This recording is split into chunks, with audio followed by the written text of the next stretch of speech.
Fiesta ng Las Piñas, alimango nakachinelas, alimasan nakamedyas, bangos nakasandalyas, nagalit si Talaba, si Tahong nakatunganga, dahil kay Galonggong ay tinanan si Tilapia.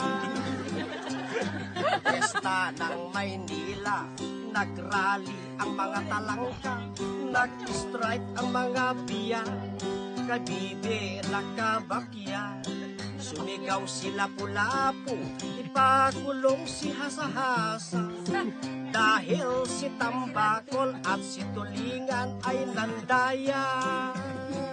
Mga dayo at dalag ay nagrebelde, sila'y nag-walk out sa mga palengke, kasama ang Tulya, Halahanteros at Kabibe. Si Ayungin ang naging speaker ng kabinete. Fiesta ng Cavite, mga pusit nakakotse, hipon nakajigko, sumpo nakabikini, nagalit si Alamang, ang yabang ni Samaran, mula nang binuntis ni Jesri si Davao. Ay binukbog ni Pamparo, dahil sa chismis ni Tulingang gago.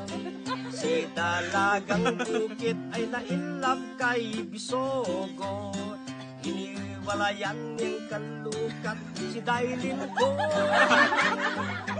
Fiesta Manila Bay, mga red tide umaatake, lahat lamang dagat ay di na raw pwede. Ang sabi ni Juan Flavier ay mag-ingat daw tayo, pagtiyagaan muna natin sardinas na walang ulo. Pagtiyagaan muna natin sardinas na walang ulo.